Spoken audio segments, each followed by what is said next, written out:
every single Friday. So if you want to get two people's insight, it's mostly going to be football, maybe some hockey here and there. If I can get them to watch some baseball, maybe some baseball, but mostly just football talk. And a lot of y'all like football, so it's going to be something for y'all to listen to. It's, you know, always on Friday. So y'all got me Monday through Thursday, and then you've got the Wake and Bake show with Steven and Jake on Friday for y'all. So start up early in the morning for that one, and start your Fridays off with a bang, and listen to us on every Friday, and unless otherwise. But as always, you can, if you have any questions about the show, or if you want to have a question answered on the show or off the show, you can always hit me up on Twitter at Jacob Steiner. And my Twitter has not been used in a while, but I'm going to try to get it up for y'all and rolling. It has 10 followers because I never ever have used Twitter and never needed until now, but I will get that up for y'all. So go check that out at Jacob Steiner on Twitter. Birthdays today: Avery Johnson. Y'all might have recognized that name. He got let go by the Alabama Crimson Tide a few days ago. We will also get into the top five coaching candidates, written by CBS Sports.com, and we will go through all those. Very interesting for me because, you know, Wichita State's head coach Greg Marshall is one of them. We'll get into that, so hold tight for that. And so Avery Johnson, he played 8 of his 18 years with the San Antonio Spurs, won his only title with the Spurs, and that was the Spurs' first ever championship under Greg Popovich in his second season, and also Tim Duncan's second season. So Tim Duncan was 22, David Robinson 33, Avery Johnson 33, and my boy Mario Ellie 35, and Steve Kerr 33, and Jaren Jackson, the father of Jaren Jackson Jr., who plays for the Memphis Grizzlies, drafted 4th last year, also played for Michigan State. I mean, that's pretty good cash right there. Just to start out, a lot of, you know, championship pedigree in that. Tim Duncan, obviously, that year, and then later on in the 1998 season. And David Robinson also had one, or been there. He's, you know, that was his first championship, I think his only championship. Then you had Steve Kerr, who brought over 6 championships from his time with Chicago. And, you know, that was a pretty stacked team, the 98 Spurs. I wish they could be that good today, but they're not. And I'm sure San Antonio fans, they're pretty rowdy. I know a lot of them because I'm from Houston. They travel very well, and they're a very packed, strong fan base. Stay alive, because Greg Popovich will bring y'all something. And DeMar DeRozan, he might get a player this offseason that comes with him. And if it's a center or a small forward, definitely look out for the Spurs next year. That team's going to be pretty good. They don't really have the depth this year, and they've proven that they're pretty good. I think they're the 5th seed or the 6th seed. Definitely almost at 40 wins, so that's pretty good. And then also a happy birthday to Cheryl Swoops. She will be 47 today, a WNBA basketball player for my Houston Comets. Rest in peace. 3-time MVP, and played in the league for 12 years. And I didn't look it up, I think she's in the Hall of Fame. Correct me if I'm wrong, but Cheryl Swoops should be in the Hall of Fame sooner or later, so happy birthday to her. And last but not least, Danica Patrick, NASCAR driver, famously known for the GoDaddy commercials that everyone's, you know, raving about when they came out, because, yeah, it is Danica Patrick. And I want to start off today, the new show, with a new segment called the Monday Rant. I was going to do this on Friday, but Steven said, let's do our show on Friday. So it'll be the Monday Rant, and a lot of people, a lot of my friends do love when I just go, you know, in an argument, just continue to go straight for my point and topic, and just like to just yell out different things and just say different things. And, that's my rant, and people love it, so I'm going to keep doing it, and I'm going to bring it to the show. And so it'll be the Monday rant every single Monday. So that's something to look forward for Monday, and it's something for me to look forward every single Monday. So let's cue the music, and let's get this thing started. Oh yeah. Get this classical music in here. Get you ready for a rant. Get you ready. So today's topic, baseball in America. America's pastime is now hated by the newer generation, mostly because it's so dang slow. It's like 3 hours long. But someone was trying to tell me they would rather watch a golf game that lasts like 6 or 7 hours. It makes you fall asleep, because I love golf. I love playing, I love doing it, I love watching it sometimes, but I fell asleep. Every single time I watch a dang golf game, I'm falling asleep. I don't think I've fallen asleep against matches. That's a lie. That's a lie. But hey, golf, you can listen to this nice classical music, because this is not about you. It's about baseball, and it's 3 hours for, a baseball game, maybe 4 hours, maybe 5 hours if they go extra innings, and they do stupid crap. But hey, so baseball, what can you change?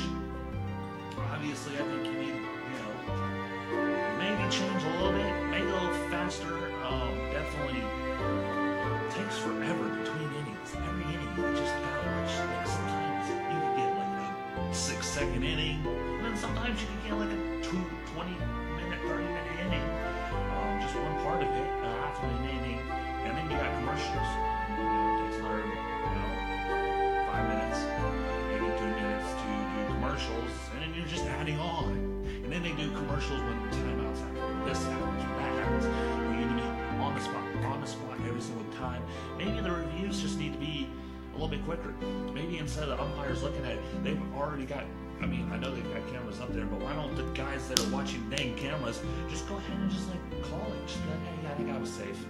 Safe? No. Baseball is slow.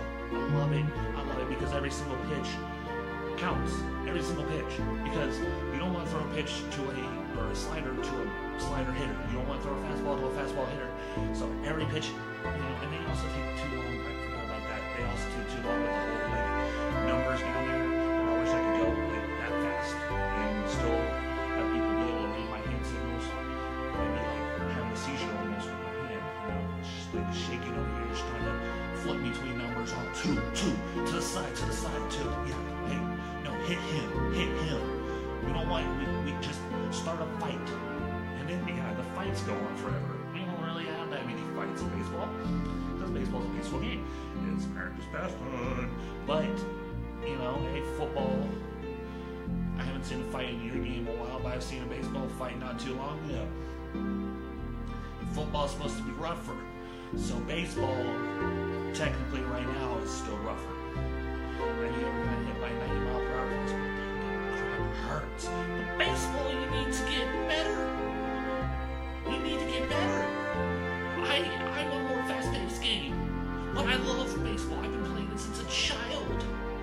Little league for like 8 years. I should have played high school, but, hey, I had to choose one sport. It wasn't like Bo Jackson where I could just do 2 sports. But I just can't do it. I'm gonna fall asleep here in a little bit, because when I get older, I'm gonna be coming home on Sunday, want to take a nap. But hey, baseball's on. Let's watch this game. Oh, I'm 40 years old. You're just taking a nap. You're screwed. You missed half the innings. Baseball is like NyQuil on steroids. If you want to fall asleep, you fall asleep to either golf or baseball. Or a lot of human beings nowadays. Well, baseball is America's pastime. I love it so much. I agree with so many people that they should be faster. They should be better than baseball. It used to be so good. And, it used to be every summer to where stadiums around the country in baseball were sold out. Left and right. But hey, nowadays they are not sold out. They're just empty sometimes, especially the worst teams. The worst teams are just always empty. Houston Astros have not. They've been there, but they're not this time. My Houston Astros, I love them. I love them. Baseball starts on Thursday, so we still have the slow baseball. But let's see if some fans start joining. Let's see if some fans that weren't there last year started to join this year. I will tell you a quick story. I was driving my cousin up a highway, and he was like 6 or 7 at the time, and I point over to Minute Maid Park where the Astros play. I'm like, hey, there's Minute Maid Park. And he's like, what is that? That's where the Houston Astros play. He's like, I don't know who the Houston Astros are. You don't know who the Houston Astros are? The baseball team? He's like, baseball? Like, 7 years old, I was playing Little League. This guy doesn't even know. He's a Southern fan. We'll let him have it. But that really broke my heart because it's baseball. It's baseball. It's baseball. Listen to classical music. It's so wonderful. But that is your Monday rant. So keep listening every Monday for the next rant. And obviously, if you didn't like classical music, you can also hit me up on Twitter and tweet out what I should do. What music should I play? And maybe your choice will come out. But as we move on to the next one, we talk about the Alabama basketball head coaches. This is not football, this is basketball. I'm pretty sure I said basketball. And their basketball team has been pretty good under Avery Johnson. I thought he was going to stay. It's sad to see him leave. He was a new college coach, his first coaching job, and for 4 years, the man brought in Colin Sexton, a great NBA guard, also went to the tournament, gave fits to teams this year, and, hey, they don't throw him a bone. They're like, let's go after some other coaches. And other coaches, their first look, maybe, or well, one of their candidates is the interim head coach, John Pelfrey. Served under Eddie Sutton and Billy Donovan and even Avery Johnson for 3 years. And so he's the interim head coach. If they don't find anyone, he'll be the guy. They're not in the NIT anymore, so they're just running, practices and all that. So he's the first guy. I don't really see him being the coach. I mean, he's been the assistant coach for a while. He has a lot of experience under good coaches. I call Avery Johnson a pretty good coach. I mean, look at what Alabama was a few years ago and look at them now. They're pretty good. They're making noise in the SEC, even though they didn't make the tournament this year. But they're making noise, and they've got attention. And so, I mean, Eddie Sutton, pretty good coach. Billy Donovan, that's a pretty good coach. He's in the NBA, so he's got some good company. But the one coach that you want to learn from is Greg Popovich, and none of these guys learn from Greg Popovich, so you would just kind of be like, yeah, who was Billy Donovan's, where is Billy Donovan's, coaching subjects? The ones that have always been his assistant coaches, where are they? How have they done before you kind of hire this guy? Or an Eddie Sun, where his coaches, do they have good reputations of being great head coaches, being under him? That's just something to look out for y'all if y'all want to do that. And now time for my favorite, besides Bill Self at Kansas. And, my family, I'm born and raised in Houston, Texas. And I mean, if y'all want to know, I will get into, what teams I like. And I'm not biased towards them really. I will love them to win out, I'll say that. But I'm not going to just go ahead and be like, yeah, pick this team to win because they're my favorite team. So, I'm not that type of person. But Greg Marshall for Wichita State. Wichita State, if I had to choose only Kansas teams, that would be my second favorite team. K-State would be third. Kansas always number one because that's, I believe, crimson and blue. But Greg Marshall at Wichita State, he had a sorry year. He's still in the tournament, the NIT. I mean, they're 21-14. They came back at the end of the year. They found their groove. They found their stride. I remember going up there and looking at Wichita State, and they were just awful. They were awful. They were like 500, below 500. And I was like, whoa, this was not the Wichita State that we had last year that was in the tournament. But hey, Wichita State's in a down year. Greg Marshall's not fired. They came out, they still put up 20 wins, even though it was 20 wins added after postseason. They were like 19 something. But still, that's pretty good. I mean, as a fan of the game, and hopefully sooner or later I can be a coach. I would love to be a coach, but if I get 20 wins, I'm happy. I don't care what else I do. 20 wins, that's a pretty good mark right there. 20 wins every season, that's pretty good. Might not get you in the tournament every year, but it's pretty good. It's pretty good to just shoot for a goal and go for 20. Just go for 20. Don't go under, just go for 20, 2-0. And Greg Marshall has done that. And he's brought Wichita State some respectability. And if I'm Greg Marshall, I would stay in Wichita. But obviously, I mean, you move to the American Conference. Wichita State is now in the American, and they're making noise in the American Conference. They were like 4th or 5th at the end of the year, but they're making noise. They moved to a bigger conference, so now they have to, adjust. SEC is definitely a bigger conference. He's going to get paid more. That's the big difference between them two. But I'm more on loyalty, really. I mean, that's the one thing I'm going to be biased on, is the fact that I'm very loyal. Like, if I'm not going to just, if I'm in the NBA, I'm not going to be like, oh, hey, free agency, this team drafted me, but we not winning. We're not winning, so I'm going to go ahead and stay here. Stay here and try to win. I'm not calling anyone out. I'm not calling anyone because I don't want the hate. But I'm loyal to one team. No matter how low they get or how high they get, I'm loyal from day one. If they fire you, you can go. They didn't fire you. They've brought out hospitality to you, Greg Marshall, and you still just, I don't even know if he's thinking about it, but if he is, Greg Marshall, stay. Try to get him to make a bigger contract for you. But if you want, Alabama is out there. The next head coach is the old UCLA coach, Steve Alford. That's a name that everyone should know. Forgot that he was still coaching, and then I saw him, and I was like, oh, hey, UCLA, that's where I, hear the name every single day on the Pac-12 network. But Steve Alford, he had that Lonzo Ball thing, and then the LiAngelo Ball situation where he got suspended or arrested in China, and all his whole thing just all fell. But, Steve Alford is a pretty recognizable name when you just bring out names and you're just saying things. John Calipari, Mike Krzyzewski, Jim Boeheim, I can keep going on. Really, we don't have the time on the show for me to just keep going.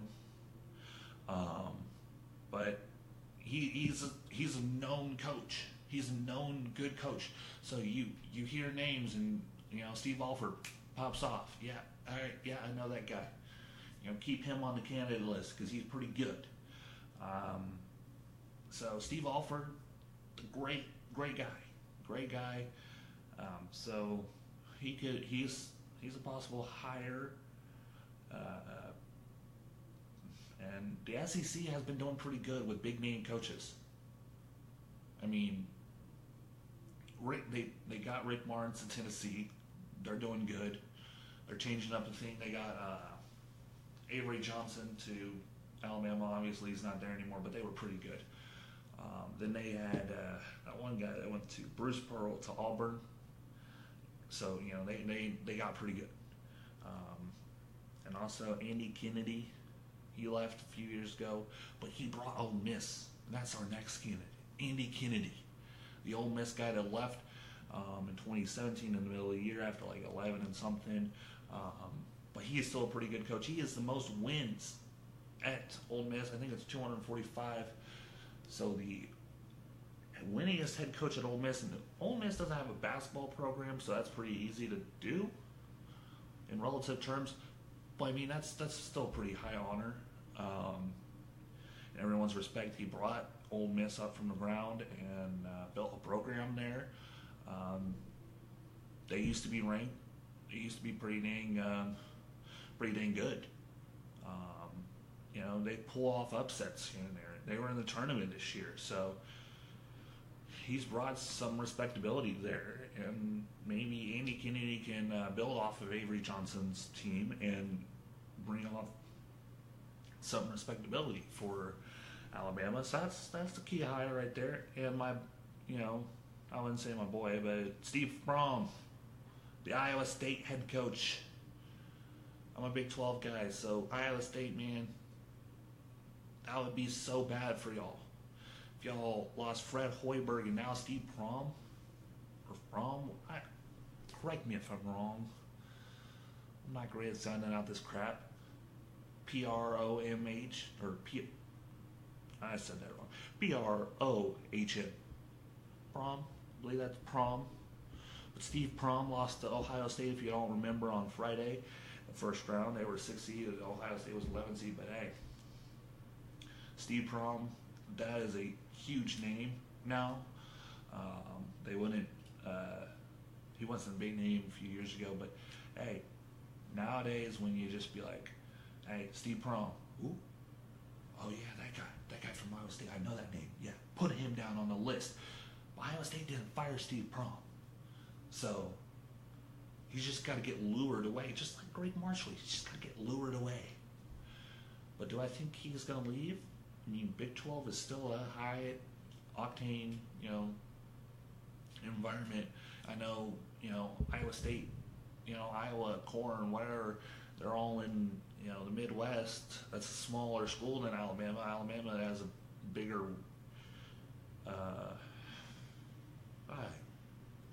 bigger enrollment,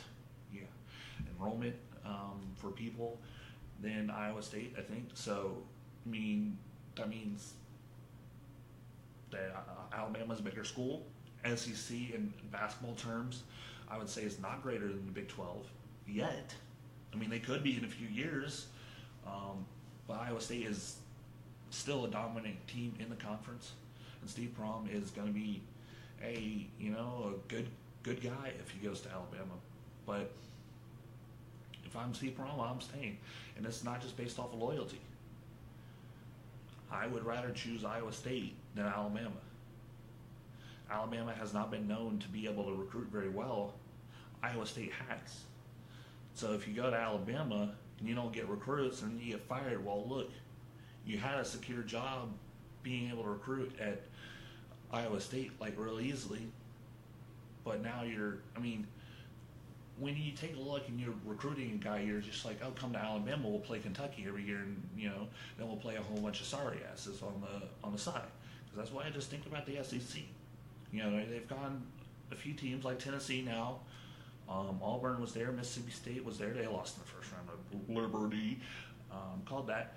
But hey, Steve Prom, I'd be like, come to Iowa State.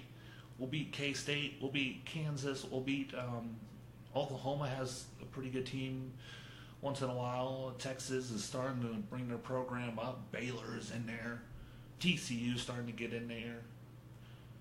Come to Big 12. This is a good basketball conference. It's been top rated number 1 or 2 the last 7 years. Obviously, I don't think they did it this year because the SEC was pretty good and the ACC was pretty good. The Big 12 was sorry. Oh, and West Virginia, come because West Virginia, you get to play against that tough defense. So I would be more comfortable going to Iowa State. I would be more comfortable bringing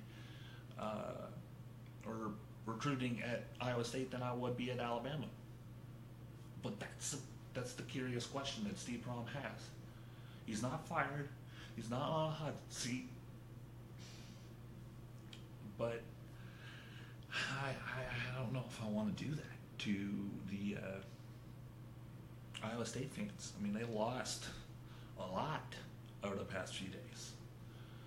Lost a lot, or not last few days, last few years, really. I mean, lost Fred Hoiberg, and then they might lose Steve Prohm as well. So that could have hurt. But out of those coaching candidates, Alabama, if I had to choose one,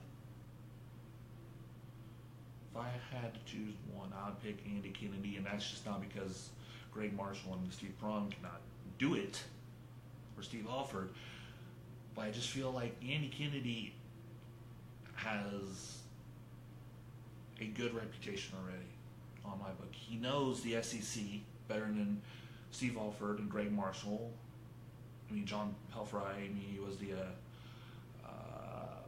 he was the assistant coach, so he knows a little bit of the SEC. But Andy Kennedy was the head coach at Ole Miss, and he put up the most wins at Ole Miss. So Ole Miss gives my bid, the old Ole Miss guy, Andy Kennedy. That's the head coach that you hire if I'm Alabama. But I'm not Alabama, so I can't really do much about that. But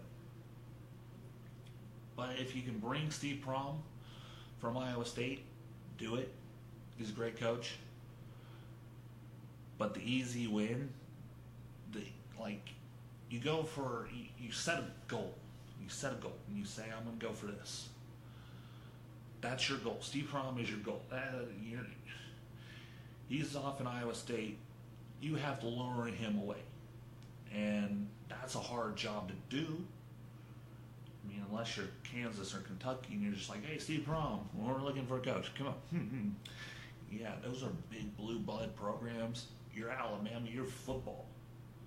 So, Steve Prohm, that's your goal.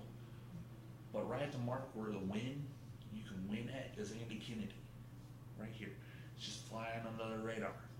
You can easily just pick him up. And he can win games for you. And he knows the system. Well, not the Alabama system, but he knows SEC. That's the good thing. He knows it. And you can't just doubt him on that. 200-something wins. Correct me if I'm wrong, because I thought I read Andy Kennedy 245-something wins as an Ole Miss head coach. He is the winningest coach at Ole Miss, and that's in the SEC. So he knows. I would take Andy Kennedy. Don't take a risk. Reach for that goal, though. I'm being very confusing to you. Reach for the goal if you want, but if I'm the athletic director, I'm going Andy Kennedy, and that's just my final decision. I mean, we will see in the next few days, or in the next few months. This could be another question on a different show. But, and another little thing that I'm going to be doing from now on the segments is you heard the birthdays earlier, and now you hear the stat of the day. And the stat of the day is the retirement last night, or yesterday, of one Rob Gronkowski, 4-time All-Pro tight end, 5-time Pro Bowl honors, 3-time Super Bowl winner, and a party man. Look up videos of Rob Gronkowski partying if you don't believe me. He's a party man. All since his days in Arizona. That boy's huge. I'm 6'4", or not 6'4", 6'5". I'm pretty big to a lot of people. That dude scares me. And he scares a lot of people. But hey, respects out to Rob Gronkowski. He is a wonderful dude to be around. So here's a little quick stat on him. He had 4 fumbles in 9 seasons. Man. 9 seasons for 4 fumbles. That was a pretty big stat. That means he's got arms like a cage almost. You know, he can hold a bear in his arms and the bear would feel comfortable. Yeah, he wouldn't shake. Everything's soft and cuddly in Rob Gronkowski's arms, where he doesn't fumble. 4 times. man, even if I had hands of steel, I could. I mean, I fumble like a lot. Anyone, you can call up stats. 4 fumbles in 9 seasons. That means that he had so many catches without a fumble, and he was a big target for Tom Brady. But as I'm thinking of it now, I wonder how many drops he had. I'll get back to that later. I'll probably find it for the next show. But he also did have 79 touchdowns with 521 receptions. So that's a lot, and a career total yards of 7,861. That is impressive number for Rob Gronkowski. The key is Rob. You get a key, you get Rob.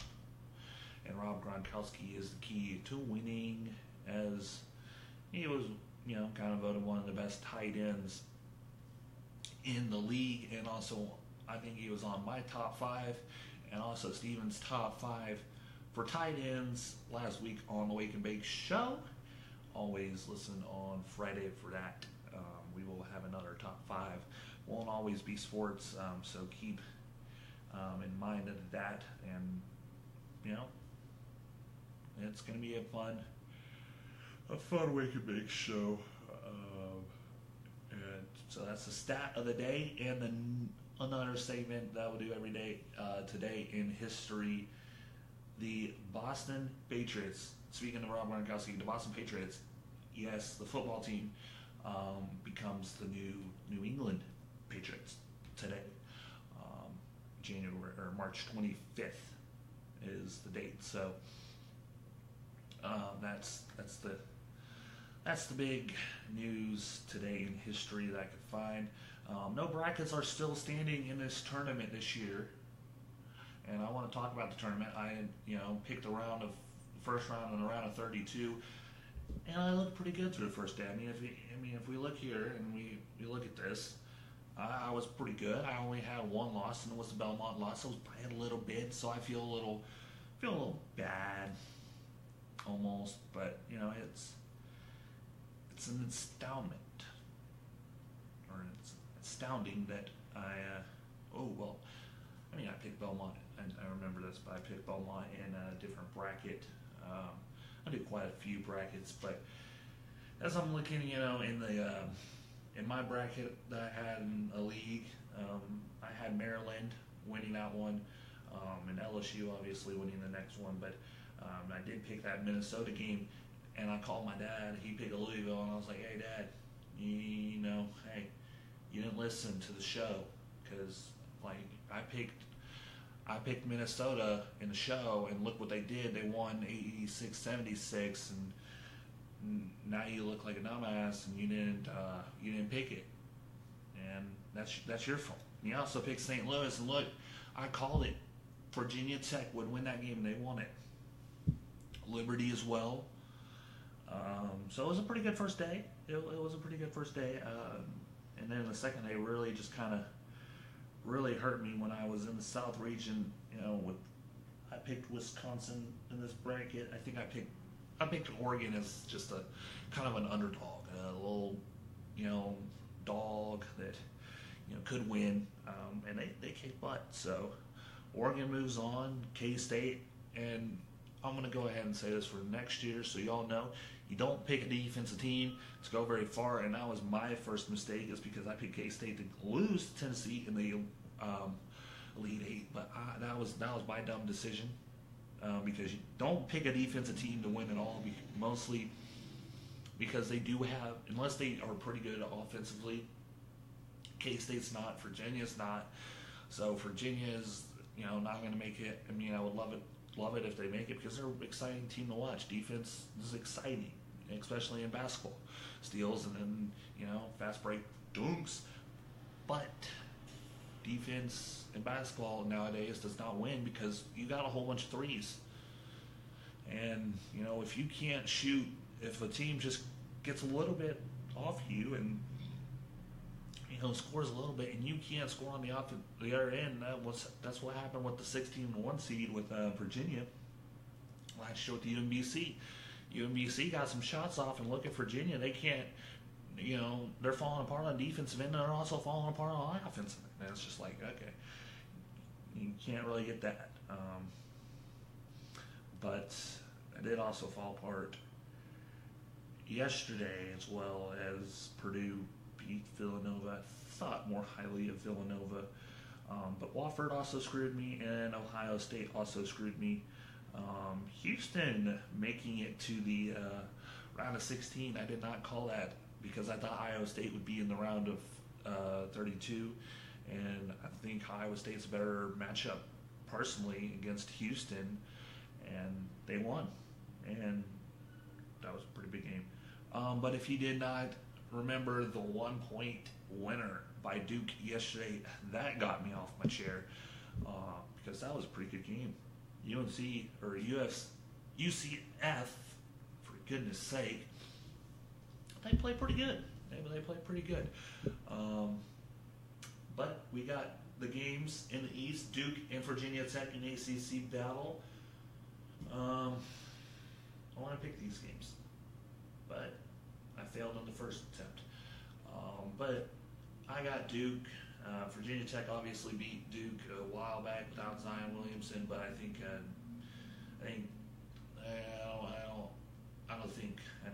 Duke's gonna win.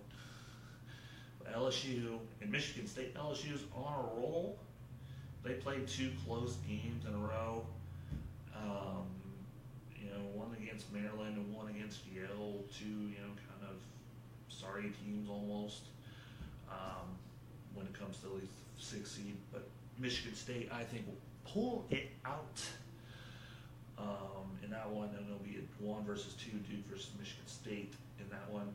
In the West, we have Florida State, Gonzaga, Texas Tech, and Michigan.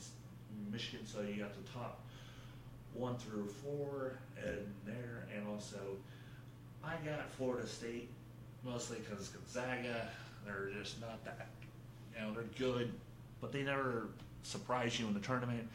So Florida State and then Texas Tech, obviously.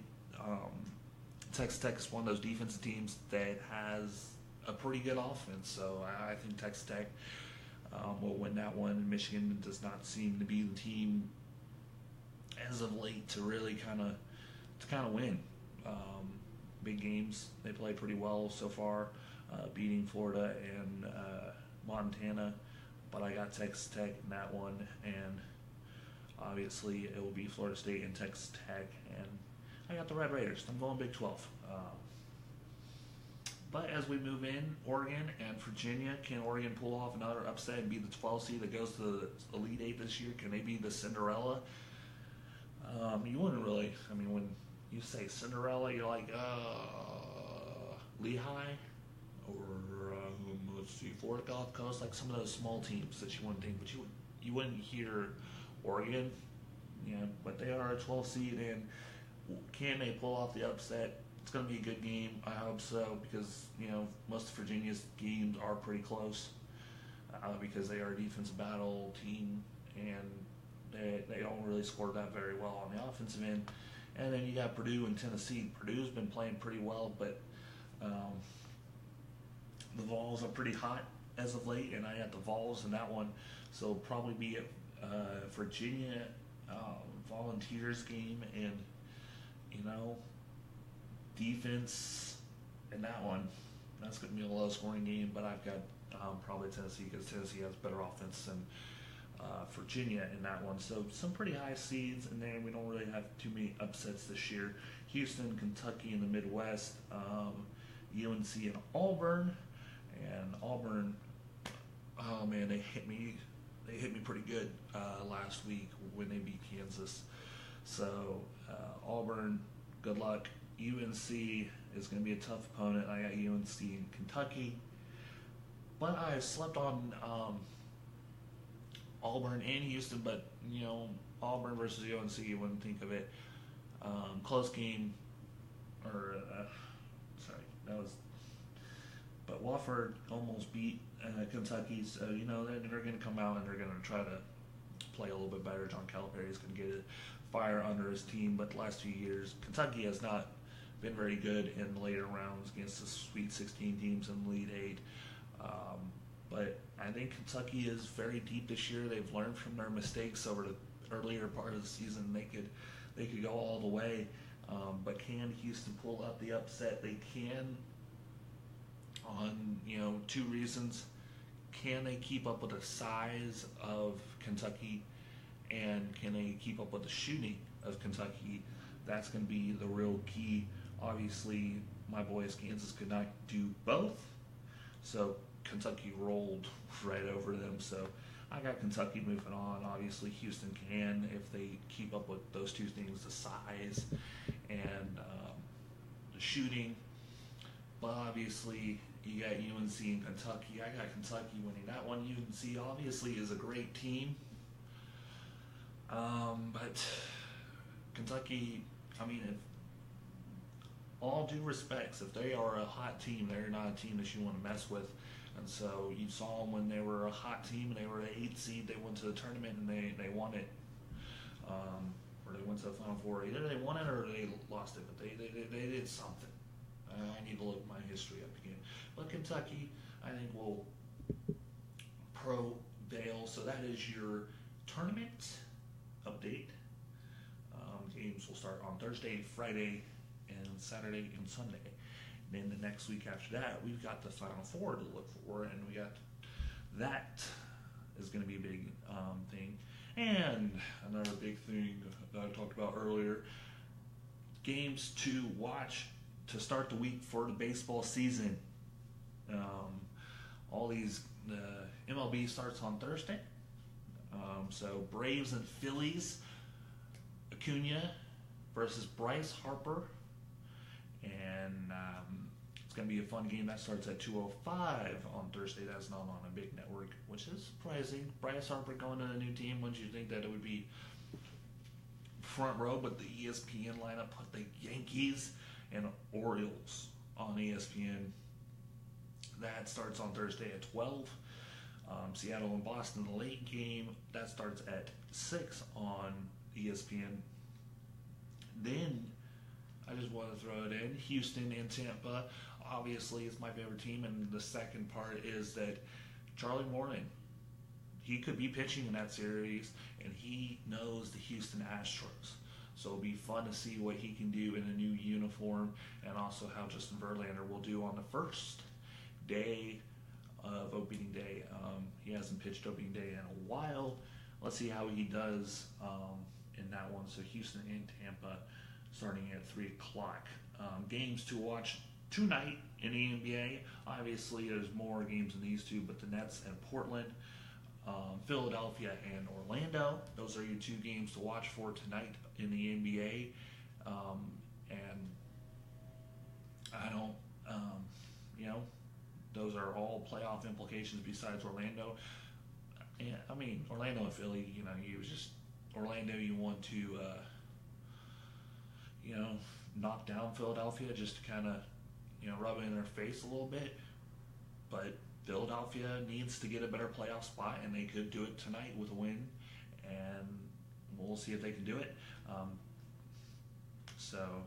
And then the Nets and Portland Nets are, they're not going any higher than the 6th seed, but obviously they can secure that 6th seed if they keep winning. And Portland, obviously that 4 seed, I think 4 or 5 seed, but if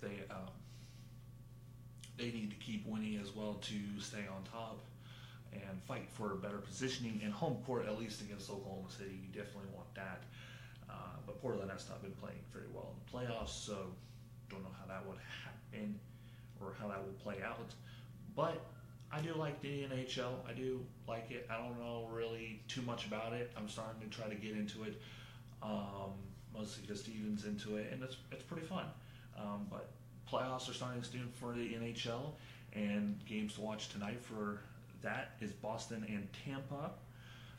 2 great teams in that respect. Tampa very good as of late. They I was going to say move the puck very well, but that just sounds like an idiot term when we're talking about hockey. You'd think every hockey fan would be like, no, what are you saying? But Las Vegas and St. Louis, the Knights looking to get into the playoffs or keep their position in the playoffs going up against St. Louis and Dallas and Winnipeg. I am a Stars fan because that's the closest team to Houston, and all these games come with playoff implications. So keep your eye on that. That is all the games told. I mean, it's not all the games on the AHL tonight, but those are the games to watch for, to keep your eye on. So watch freely and do what you want. I'll be back tomorrow, and Steven will be here on Friday for the Wake and Bake show with Steven and Jake. I am Jacob Steiner, signing off, and have a good day.